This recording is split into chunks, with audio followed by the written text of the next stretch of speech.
বয়ঃসন্ধির মতো ৩৮-এর পরের জীবনেরও একটা নাম থাকা উচিত। বুড়িও না, আবার ছুঁড়িও না। অদ্ভুত একটা বয়স। বেশিরভাগ ক্ষেত্রেই এরা সংসারী ১৫-২০ বছর ধরে। সন্তানের মা হলেও মনের ভেতরকার কিশোরীটা কোথাও যেন রয়ে যায়। কিন্তু পরিবেশ পরিস্থিতির কাছে ছুঁড়ি হয়ে থাকাটা নিছক হাস্যকর। যা পাওয়ার ছিল আর যা পাওয়া হয়নি, মনটা সেই হিসেব করতে বসে যায়, মন না চাইতেও। কতই বা আর ব্যস্ত থাকা যায় সংসার, রান্নাবান্না কিংবা অন্যান্য কাজ নিয়ে। দিনের শেষে না পাওয়াগুলো কেমন যেন খোঁচাতে থাকে।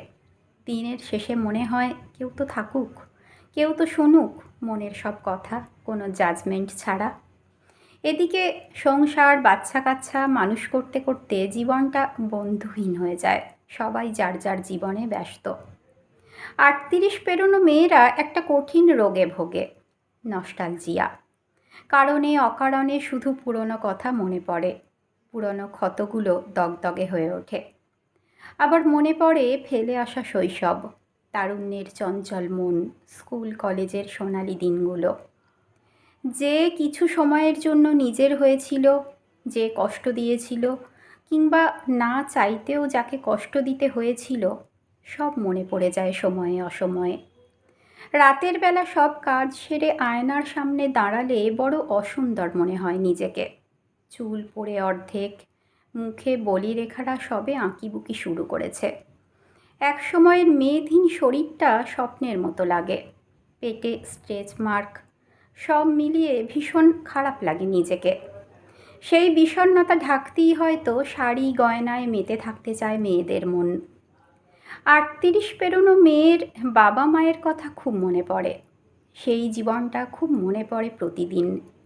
যা করতে ইচ্ছা করে তাদের জন্য, কিন্তু চাইলেই করা যায় না। শুধু মেয়ের বাবা মা বলে অধিকারবোধ সীমিত করে রাখতে হবে, এই ব্যাপারটা খুব ভাবায়। মেয়েরা কখনোই সমাজের দাসত্ব থেকে পুরোপুরি বের হতে পারে না।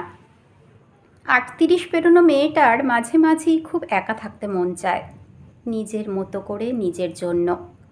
পর মুহূর্তেই সন্তানের জন্য মন কাঁদে। শত অভিমানেও সে বেঁচে থাকে তার সন্তানের জন্য। অন্তত যতদিন সন্তানের জীবনে তার প্রয়োজন আছে ততদিন। চিৎকার করে কাঁদতে বড় স্বাদ হয়, যেন সেই কান্না কেউ শুনতে না পায়। এমন জায়গার খোঁজে মনে হয় জীবনটাই পার হয়ে যায়। ৩৮-এর কাছে এসে মেয়েদের সবুজ মনটা ধীরে ধীরে নীল হতে শুরু করে। প্রথমে হালকা, তারপর ধীরে ধীরে গাঢ় হয়। একসময় বেশি কথা বলা মেয়েটা চুপচাপ হয়ে যায়, মেনে নিয়ে বেঁচে থাকা শিখে যায়। পান থেকে চুন খসতেই যে মেয়ের চোখের জল, নাকের জল এক হয়ে যেত, তার নিঃশব্দ কান্না খুব কাছের না হলে কেউ টেরই পায় না। ৩৮ পেরোনো শরীরটাও আগের মতো সাপোর্ট দেয় না। অপারেশনের ধকল, মেরুদণ্ডে দেওয়া ইঞ্জেকশন শরীরটাকে অকেজো করে দেয়।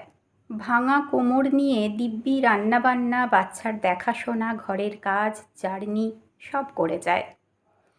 ৩৮ পেরোনো মেয়েগুলো যত্ন চায়। তারা চায় কেউ তার মনের যত্ন করুক।